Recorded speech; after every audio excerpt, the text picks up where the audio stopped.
আসসালামু আলাইকুম প্রিয় শিক্ষার্থীরা, welcome to my channel write English easily. আশা করি তোমরা সবাই ভালো আছো। আজকে আমি তোমাদের সাথে একটি ডায়লগ নিয়ে আলোচনা করব। ডায়লগটির বিষয় হচ্ছে এম ইন লাইফ, জীবনের লক্ষ্য। তোমাদের সুবিধার্থে ডায়লগটি আমি আগেই লিখে নিয়েছি, এখন লাইন বাই লাইন তোমাদের কাছে এক্সপ্লেইন করব। চলো শুরু করি।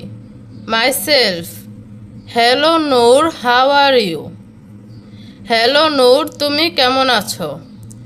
এখানে নূর এর জায়গায় তোমাদের বন্ধুর নাম বা যার কাছে ডায়লগটি লিখতে বলবে তার নামটি হবে।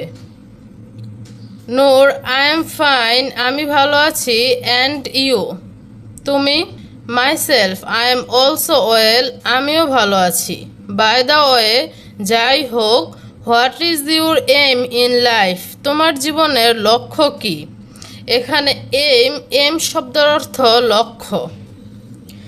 নূর, my aim in life is to be a doctor. আমার জীবনের লক্ষ্য হচ্ছে একজন ডাক্তার হওয়া। Myself, why do you want to be a doctor? তুমি কেন একজন ডাক্তার হতে চাও? Noor, because I want to help sick people. আমি চাই অসুস্থ মানুষদের সাহায্য করতে। এখানে হেল্প শব্দের অর্থ সাহায্য করা, সিক শব্দের অর্থ অসুস্থ। Myself, that is very good, এটা খুবই ভালো। Noor, what is your aim in life? তোমার জীবনের লক্ষ্য কি? Myself, my aim in life is to be a teacher. আমার জীবনের লক্ষ্য হচ্ছে একজন শিক্ষক হওয়া। Noor, why do you want to be a teacher? Myself, because I want to teach students. কারণ আমি ছাত্রছাত্রীদের শিখাতে চাই। এখানে বিকজ শব্দের অর্থ কারণ, টিচ শব্দের অর্থ শিখানো বা শিক্ষা দেয়া। আই লাইক টু টিচ, আমি শিক্ষাদান করতে পছন্দ করি। এখানে লাইক শব্দের অর্থ পছন্দ করা। নূর, ভেরি নাইস, খুবই ভালো। Everyone should have an aim in life. প্রত্যেকের জীবনে লক্ষ্য থাকা উচিত। এখানে এভরিওয়ান শব্দের অর্থ প্রত্যেকের।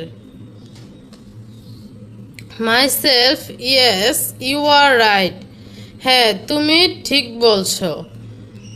নূর, ওকে গুড বাই, ওকে বিদায়।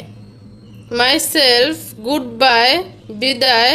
সি ইউ অ্যাগাইন, আবার দেখা হবে। সো শিক্ষার্থীরা, আমি চেষ্টা করেছি ডায়লগটি খুবই সহজভাবে লেখার ও তোমাদেরকে খুবই সুন্দরভাবে বুঝিয়ে দেওয়ার। তবুও যদি তোমাদের কোনো প্রবলেম থাকে তো অবশ্যই কমেন্ট করবে। আর পরবর্তী ভিডিও কোন বিষয়ে পেতে চাও সে সম্পর্কে কমেন্ট করতে পারো।